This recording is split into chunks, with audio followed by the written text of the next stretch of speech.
Today I have a special guest, Kaila Yu. She's the author of Fetishized, A Reckoning with Yellow Fever, Feminism, and Beauty. Welcome to the Vietnamese podcast, Kaila. Hi, thanks for having me. You know, we had just talked about me picking up this book and agreeing to this idea of ABGs and the 90s and all of these things that the Asian American experience you write about. I grew up in this period. You write a lot about the experiences that I went through. I thought I knew what went on, and I thought I had a really good grasp of processing those years. But in actuality, it's one of those things, the deeper you dig into a subject matter, the less you actually know. So I look forward to really getting into these topics today. Yeah, it's crazy. As I've been talking about this topic, which I have deeply researched, I'm still like going down these rabbit holes of like somebody told me the other day that Okinawan's military base is still continuing to kind of objectify the local women. And I found out just this June 2025, a Marine or like a American military guy was convicted of rape of Okinawan women like last month. So things are still happening that we don't even hear about. I was 17 when I spent a year in Okinawa as a Marine. Oh, okay. Oh, wait, fascinating. So you had firsthand. Oh my God, I would love to actually talk to you about that because you observed this, right? And whatever you're writing in these chapters is like mind blowing because I'm like, I'm the male counterpart of what you experienced. And I actually was working on a memoir for the last 5 years, but from the other side, not from the white fetish side, but from the male Asian emasculated side, right? Yeah. So you write about all these things. And I'm like, obviously my piece would be structured very differently, but I'm like that's why I was so looking forward to this interview today. I'm very excited to get into this stuff. And, you know, you talk about it from a very different, let's get to this idea, of when we think about embarking on a journey like this, there's a lot of work that goes into it. What inspired you to finally write something like this? It was so accidental. I mean, I had finished my career in entertainment and I had segued into a travel writer. And then I was very happily working as a travel writer. And then the pandemic hit. So all my gigs and all my work was canceled. And social media has been such an important part of my career all through the beginning of when social media started. But I never had time to learn TikTok, and I really wanted to because I knew that there was like, even as a writer, it really benefits your work and like gets you taken more seriously if you have a following. So I ended up trying to learn TikTok during the pandemic, and I spent an entire year just posting 5 videos a day, trying everything. Wow. Food content, recipe content, travel content, sobriety content, and none of it really hit until I started posting about the 2000s Asian American experience. And, nobody was really posting about that. And I was an expert during that, like I was just very present during that time. So I started doing that for a year and was really reflecting back on my career because I was posting about it. And then the Atlanta spa shootings happened.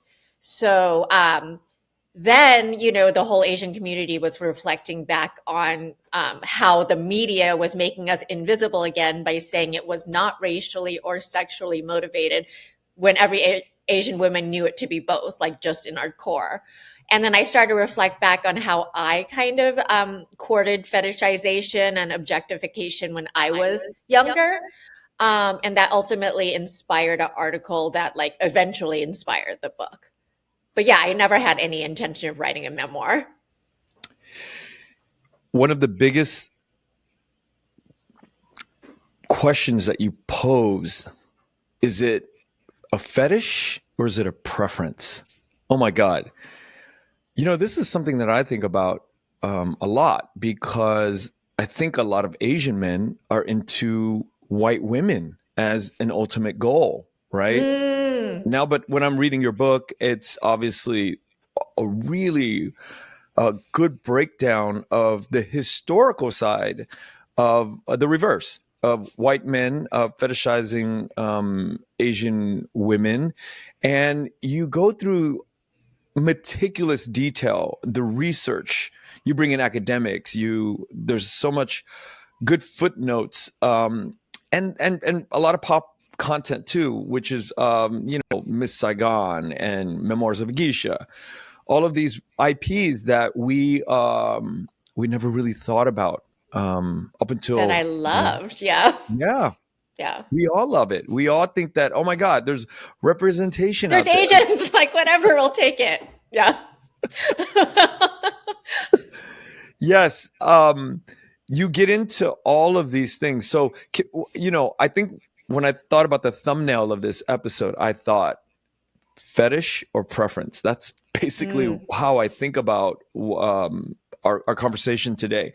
But let's lead off on that. Let's make that. Can you kind of guide me through that distinction of when you think things are a fetish or when you think they're a preference? Yeah, and I want to start off by saying, because a lot of individual men get mad when I post videos about fetishization, and I'm not policing individual choices. My problem is with the power structure, which I believe the patriarchy is harmful to both men and women. So, and also it is very nuanced, like preference or fetish. Like I can't say blanket statement, you have a fetish, you know what I mean? Like, inside whether you do. It's an individual, decision. But one way to tell is like, are you objectifying women, treating them as disposable, having very specific expectations of their behavior, and just going through them, Like a very good example is the character from White Lotus, who basically says he like goes to find himself by going to Thailand and sleeping with as many Asian women as possible. That's like, literally using them as a tool. So I would say most men probably don't fall under that. It's like probably a really vocal minority that are these Asian fetishes. I'll give another example. There's this viral video of this like 60-year-old white man that went viral on TikTok, and he was giving advice to passport bros or whatever. And he was like, you can go to Asia and like get this fine ass woman and like much hotter than you could get here. And she's going to leave you inevitably in 3 or 4 years, but no worries, you'll get another one. So that's like kind of an illustration of it. Yeah, that's very clear. But I also have family in the South and in the East Coast that, there's not a lot of Asian men around, so they date white men. And I hang out with them, and there's love, a deep love. And I think that there's a respect for my family. Otherwise, I would speak up. But there's also this blind sort of contextually when they make fun of Asian people, like the white guys. And that is when it gets to be a little bit, temperature rises inside of me, but I have to calm it down a little bit. Well, it's very sad too, because there are plenty of white and Asian female couples that are just true love. But like, I have an example of a married friend that I have, a white guy. He's married to an Asian woman. First Asian woman he ever dated, he just fell in love with her. But he gets these comments about Asian fetishism, and he's like, I've never even dated an Asian before, like this. So it's like unfortunate that like just a good man's gonna get put under this umbrella. Yeah. Yeah, and that definitely happens. You see that with a good white man being with a really wonderful, Vietnamese or Asian, woman, and it works out. It's fine. It checks out. That distinction, however, still lingers, I think, in our consciousness, and there's history to unpack. Yes. And I think that one of the big questions that I wanted to know after understanding the difference between fetish and preference, and you break it down very well. You just summarized it right now, but you break it down really well in your book, which I think audience members, we all have to pick up. It's a really good read. Thanks. And going back to this idea, the lines are so blurred in terms of this way of looking at it. And people who are quote unquote anti-woke could just say, look, we just like Asian women. What's the big deal? Like, why do we have to think so deeply about that? And that's the question I want to pose to you. It's like, why do people like you and I care about this so much that we have to put it on a podcast? I have my reasons, but I would love to hear, why is it so important that we talk about this? Well, it's the same thing as saying, like, when somebody who's not of color says, I don't see color. It's because you don't have to, you know? Like, I see color every day. That's my life. So it's not like I'm choosing to look at color. Like, that's something I have to consider since I was a little kid. And everyone should like question their choices. Like, you should be evaluating yourself. I've evaluated, like, I've gotten cosmetic surgeries. Like, what was the reason? Like, I don't regret some of them, but would I have made those choices under different influences? Like, probably, but I've analyzed these choices and I'm aware, you know? Yeah. And the amount of sort of available context for the everyday person is not in your face. It's not readily available. You have to, again, like what you said, you have to like be forced to live in this idea of color to understand like where you're coming from. But when you're looking at it from, you know, from a distance, you don't really see it. You don't really see the pain that these people are going through. You don't really get to experience the feelings and the emotions that are happening. But then again, it's almost like when you write about the pain, and I often think about like the pain of being Vietnamese and growing up Vietnamese, but a lot of my counterparts in maybe Mississippi or, you know, Tennessee who are Vietnamese or Asian American, they don't go through this. They don't feel this. So it is like, are we so far on, and I don't consider us woke, but aware.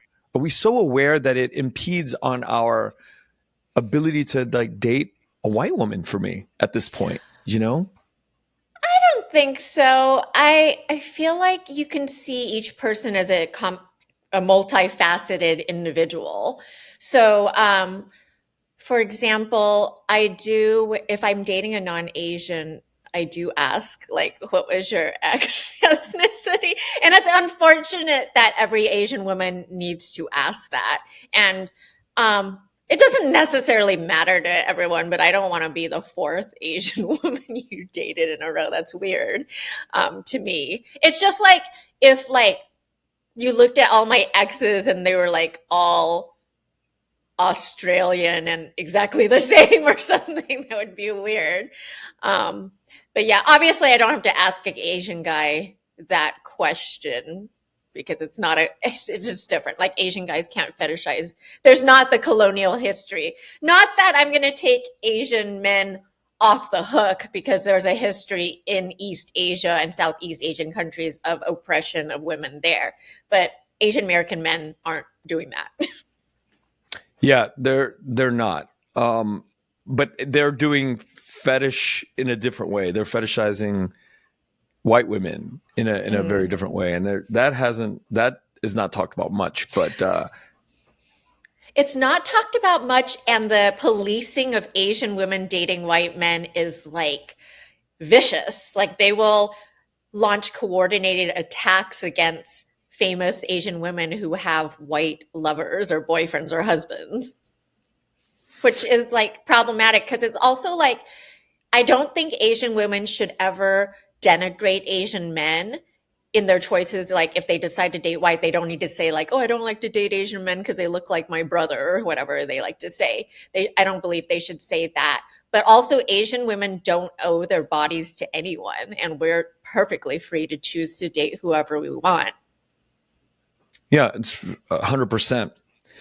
There is an issue, I think, for the most part, and I am guilty of this. I think that when Asian women or any woman date Asian men, I think probably Asian men dating Asian women, there's an expectation that the old country's tradition, no matter how removed you are, I was born in America in the first wave of Vietnamese coming.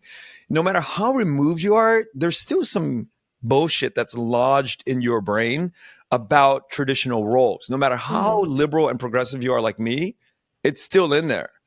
And if we're not doing our work to expunge this, to really get it off of our mental record, it sits there. And I think that's why it's a lot easier for Asian women to date outside of their race.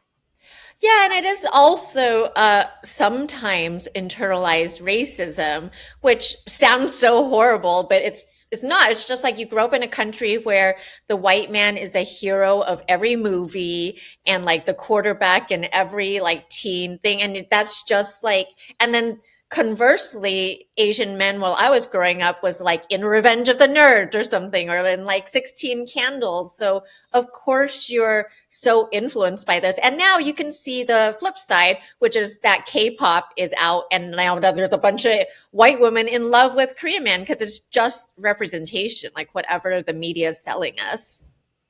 Yeah, it's so fascinating, isn't it? To see.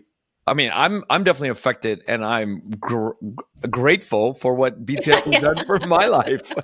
Yeah. The shift is mind blowing, especially if you're on these dating apps. I remember being on dating apps way before I was married, and the difficulty when the first dating apps like Match.com was out. It was very difficult to kind of figure this out. It was all about the writing, and you had to really. But today, as an Asian man on the dating apps, it's a much easier process. But you can also see the profiles of these white women that they are they love. liking anime or something like K-pop?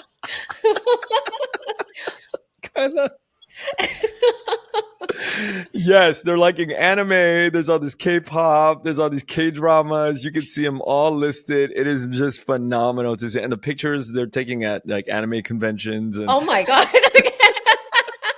So they're just kind of like the white men. Yeah, too. But there's no colonialist background of white women.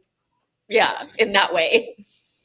It's a fascinating time that we live in. But I think it's important to really think about and talk about the things that you talk about. One thing I wanted to talk about was agency. This idea that women, Kimberly K. Huang, somebody you quoted in the book, has spoken about this. And I think a little bit is controversial. The idea, and it shouldn't be controversial. It should be very like women should have agency. They should have a decision, the ability to, if they want to be an import model, if they want to do porn, if they want to do things that, whatever they want, they should have governance over their own physical or mental existence, right? But we are so locked in, I think, today in conservative values that we are struggling to figure out how much do we let the individual woman handle their decisions, and how much does the state or the rest of the white man population control this? Yeah, I think they should have no say.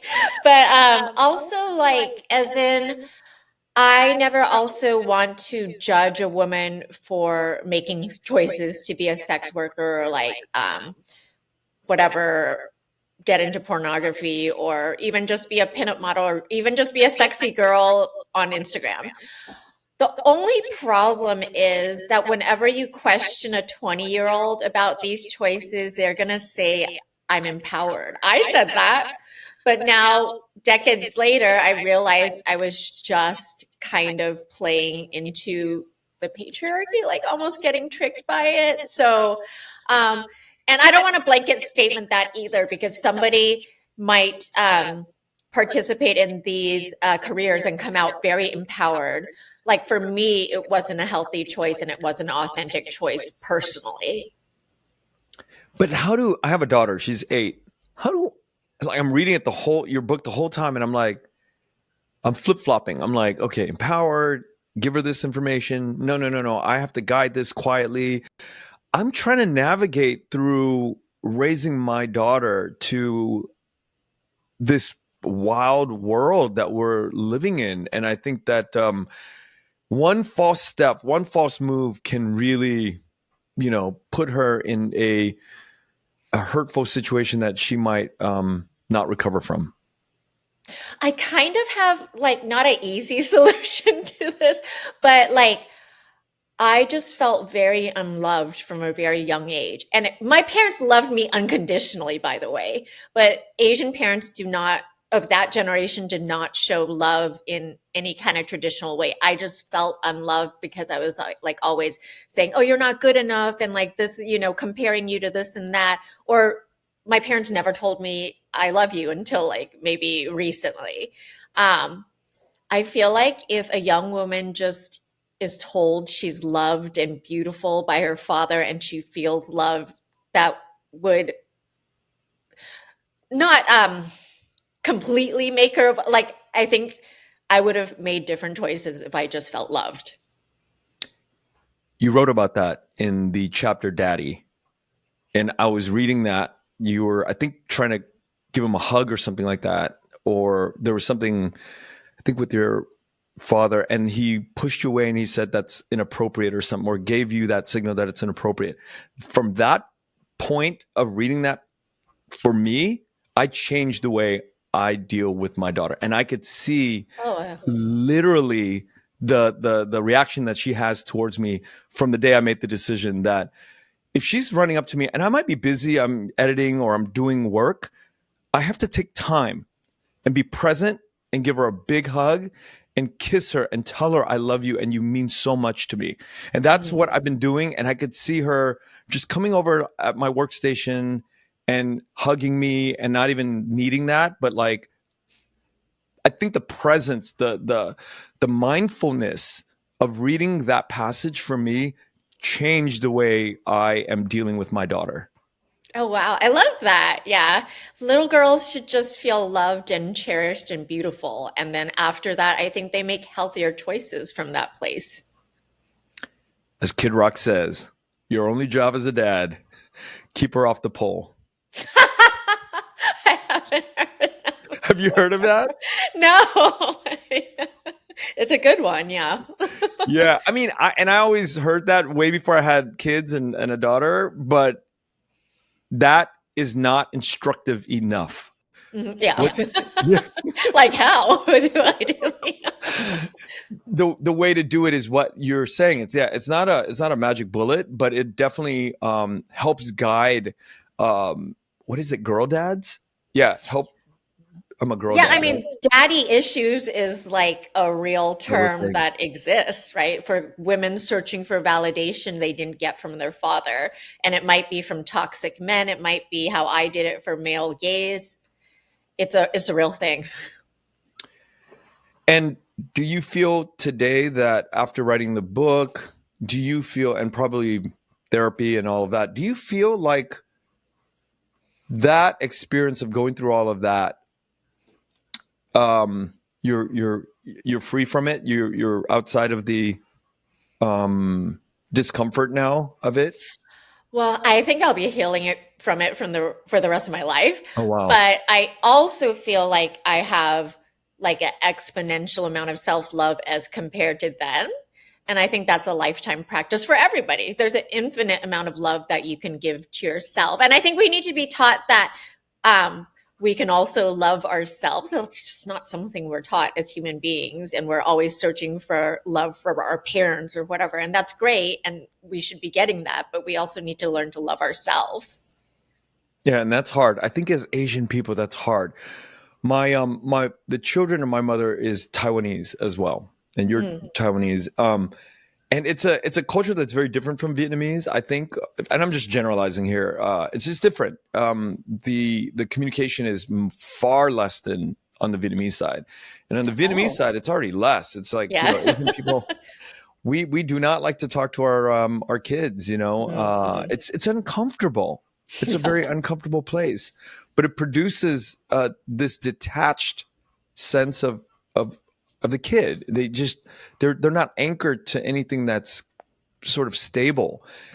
And I think that going forward, as I'm reading your book, I'm thinking, well, what is the way out if we're here now, right? We're like in our 40s, and some of us like me crossing into our 50s soon.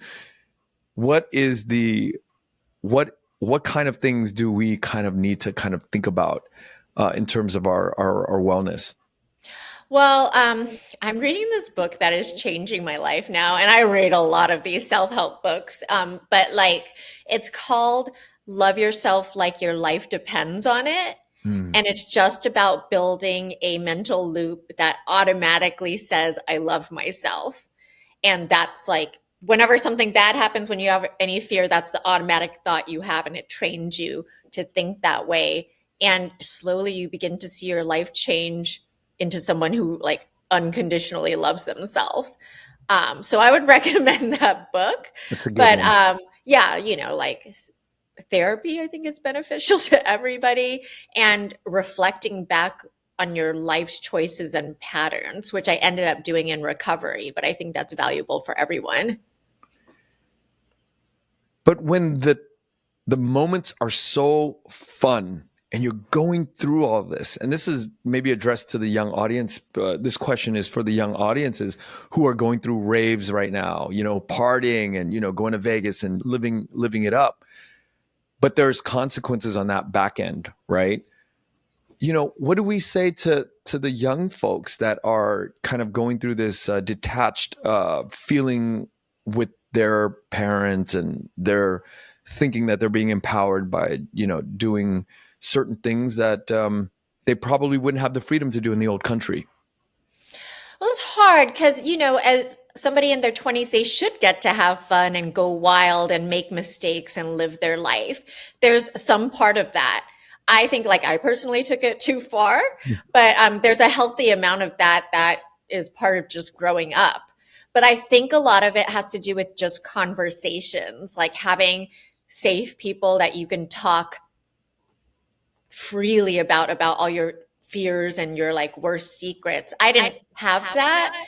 But I think if I had somebody I trusted, a safe space, um, and a lot of us aren't willing to have these conversations in front of our friends because we want to look a certain way. You don't Yeah. want them to know you're feeling shame about this or that.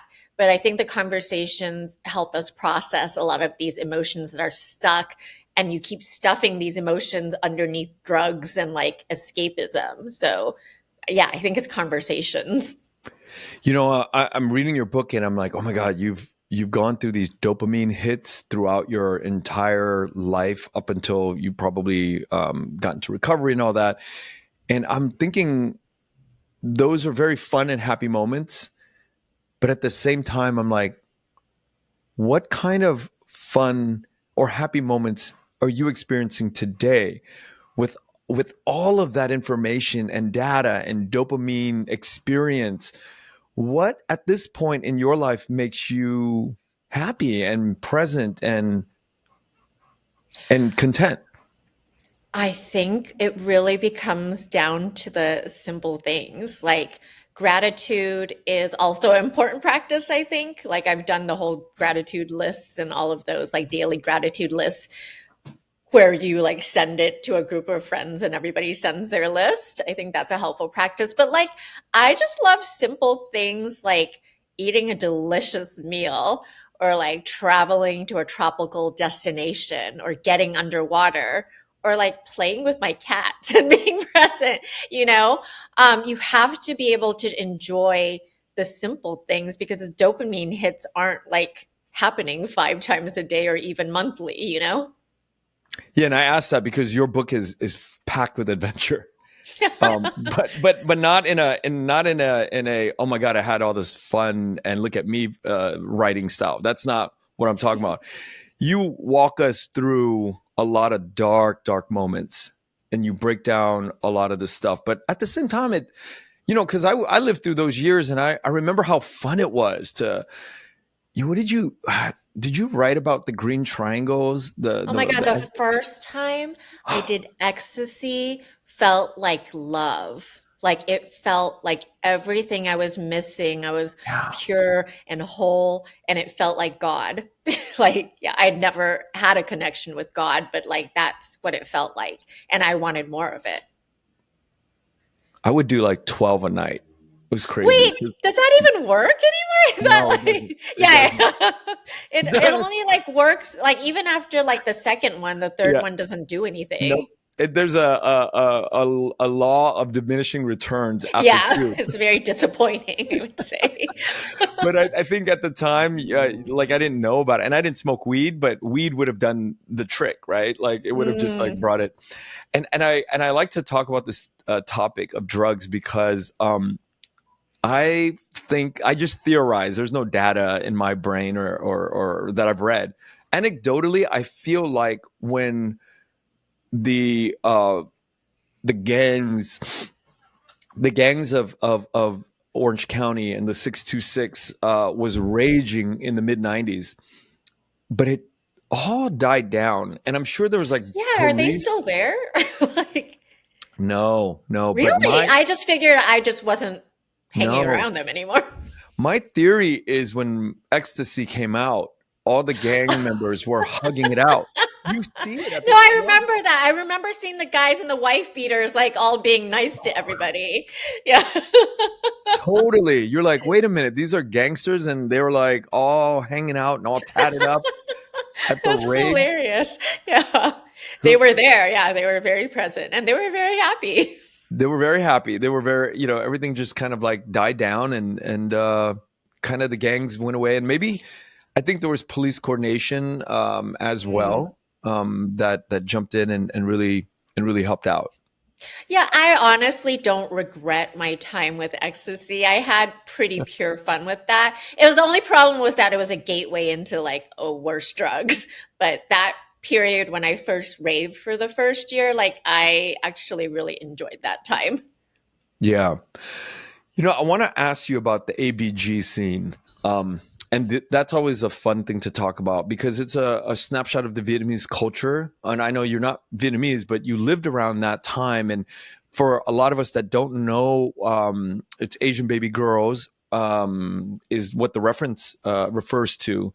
But I want to hear from your experience what that was like living through those times with and you brought up a really good point in the book. You said that it's attributed to like Korean, Chinese, Japanese look, but really it's the Laotian, Cambodians, Vietnamese, aka the jungle Asians. I hate to use that word, but I've been called that, and I can use that word because I'm Vietnamese. But you kind of make a reference to that. I want to hear that kind of breakdown. Well, they didn't even originate it. They appropriated it kind of from cholas. Like that whole look was by adjacent to like the Mexican gangs. But we didn't the ABG term only came up, I think, in the last 10 years or more. We didn't know we were ABGs at the time. But when I was first introduced to it, I was like probably 15. I was hanging around all white people, and then I met this cool ass Korean girl who like really pretended to be gangster, and she had all these watching friends, but she had that look, the straight uh blonde hair with a little bit of like blow dried up here, and super skinny eyeliner, and the dark lips with a dark brown lipstick on the outside. But yeah, you can see that the cholas at our school had that very same look, but we didn't like make that connection really at the time. But yeah, a lot of the watching gangsters were, I guess, affiliated with or rivals against the Asian boys. So I feel like that's maybe how it somehow filtered to the East Asians eventually. But then after that, like the import models really popularized that look. Unconsciously, I don't think anybody was like recognizing that during the time. It elevated that look. Yeah, The imprimaturs elevate the ABG look. yeah, it just made it a little more mainstreamed, I guess. And when I think about the ABG look, I think it's more baggy jeans, baggy t-shirts a Yes, bit. yeah. And then, but when you think about the kind of the transference over to the import models, it's more like more skin, and just it shows more of the body, that we're talking with. And it's ironic that the term ABG evolved recently as a description to the girls in that era. I didn't realize that. Yeah, I don't know how that came about. Like, who decided? I mean, it said that it originated in the subtle Asian traits group, but nobody knows for sure where the term came from and why it like covered this very specific period of time. Yeah. But now it's like it's kind of it's kind of similar to Valley Girls, right? It's a little bit of a dig because Valley Girls are ditzy and like dumb blondes. And then Asian baby girls are kind of like, oh, they're like sexy, maybe loose. They're do drugs. They like to go raving and they like to date guys with hot cars and like drink boba and smoke jewels, Yeah. You make me think of the Instagram post memes of the ABG starter kit. Yes, yeah. You just mentioned all that. It's crazy to think that when I think back to import models or even just pinup models of the 50s of Coca-Cola pinup models, there's this idea that there's a person inside of every one of those. There's a thinking woman inside of it. And you wrote in the book, over the course of my career, I wondered if my fans, and I'm just paraphrasing at this point, know that I had dreams, basically, right? Like there's a person who has dreams. But what I wanted to find out is, do we as the public have an obligation to care about your dreams? Or should we think about your dreams? Because your choice, and honestly, the privilege of being that beautiful is not sort of it's not happening in my awareness, right? As a young man or as the public who's gawking at you. Where does that responsibility, where's that, is there a line in the sand? Like what should we think as young men or whoever looking up at the model? Well, I don't think they have any obligation to do so. But I would just say, in comparison, when somebody is in love with a movie star, usually they want to know everything about them. Like, oh, what books do they like to read? Blah, blah, blah. But there's just not that same desire by a man who's a fan of a woman because it's purely aesthetic usually. And that's not necessarily their fault because I marketed myself that way, right? But it's different from somebody who's a fan of like a musician. Yeah, that makes sense. But at the same time, I want to, address that there's an exchange, perhaps, and moving forward into time, and as we are becoming all more aware of breaking maybe that fourth wall, that there's a person on the other side,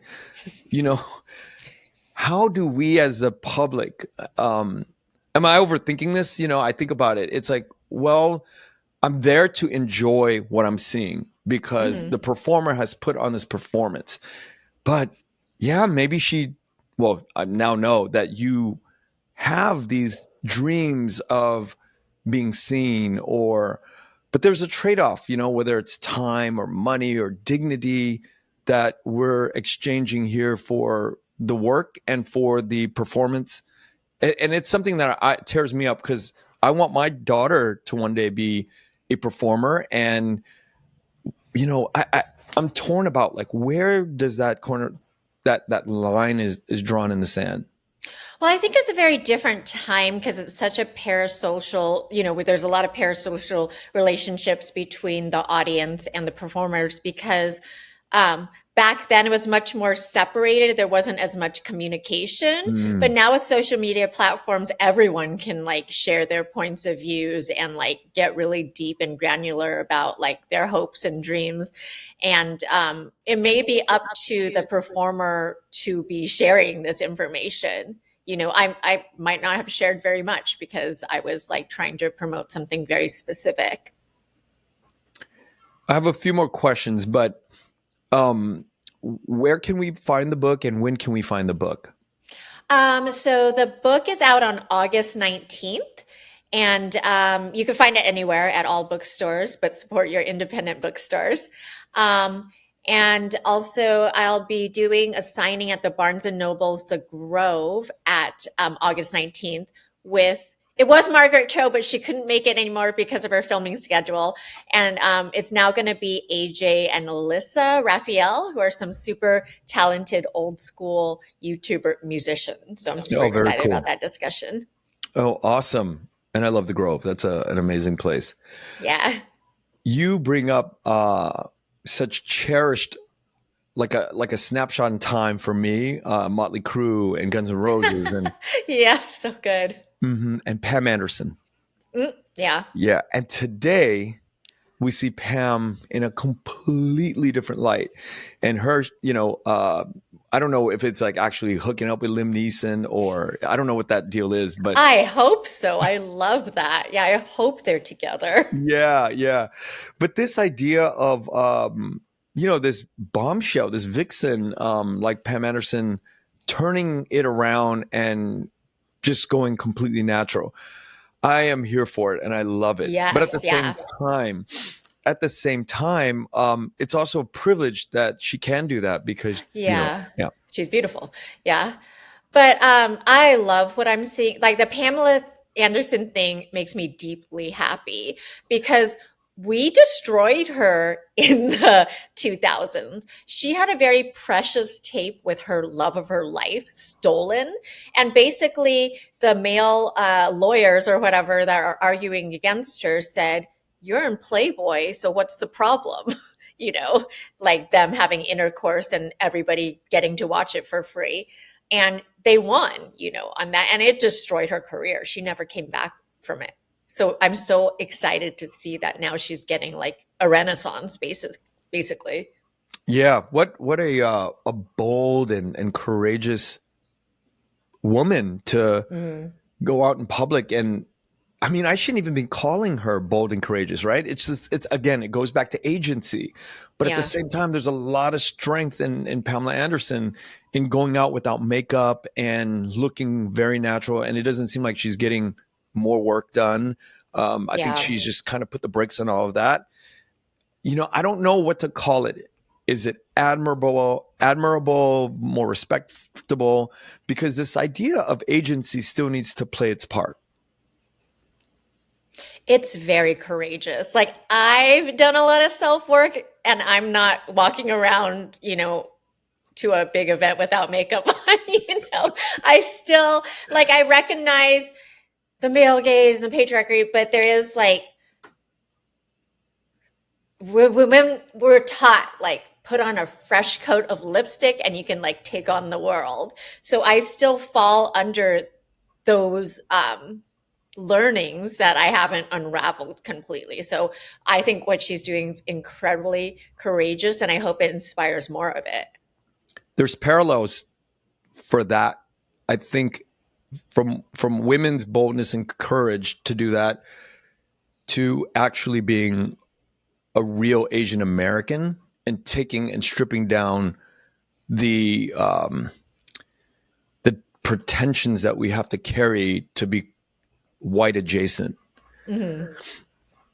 Choices we make in art, the choices we make as in our personal lives, being around white people, being able to eat chicken feet and being loud about that in our post or whatever, right? Like there are things that we don't dare do because we don't want to be so naked around our white friends.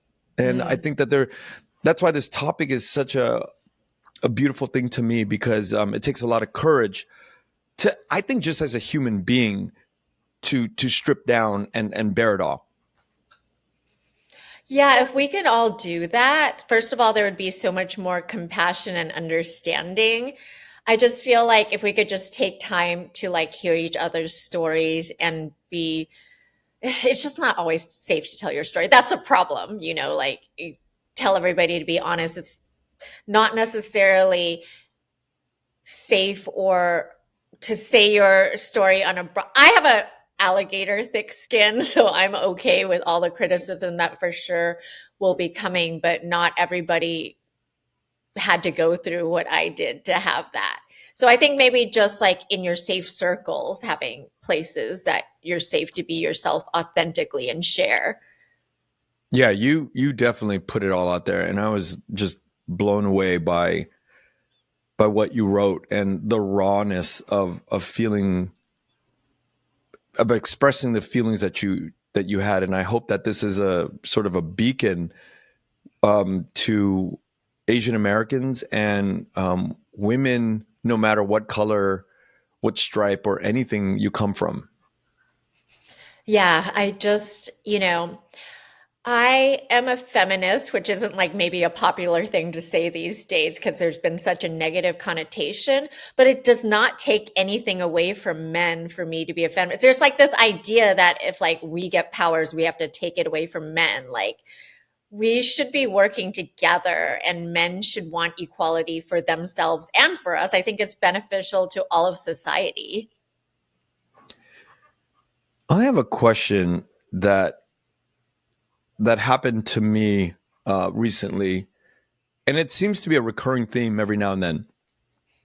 This idea back in the day, like let's just say old country in Italy, when women walk by, beautiful women walk by, the guys would whistle, the guys would like say things, and it's just this playful banter between men and women on the streets, bordering harassment. Let's call it what it is. And now, if we are amongst a group of guy friends, two or three of us, and we're making comments, and one guy says, hey, like I expect better of you. And but at what point does this gawking, this natural insistence on commenting on how hot a woman or a man is, where do we draw the line? You know, if the woman is not hearing it, or if she's hearing it, that bravado that comes from men, I think some women do miss it, but then some really aware men are also turned off by other guys that are doing that in their crew. So as somebody who's really did a lot of introspection about the male gaze and all this, where do you stand on all of this sort of raw energy that's coming out from men today? See, I don't know if there's an easy answer to that. I don't think there's anything wrong with appreciating beauty, but usually the men aren't saying like, "Oh, wow, she is so beautiful." It's usually like very sexually tinged, right? And the idea is like, "Oh, I want to fuck her."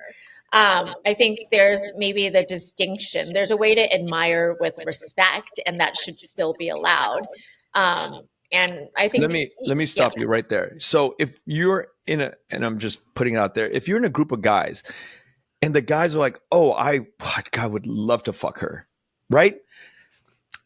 There's some reality there that is raw.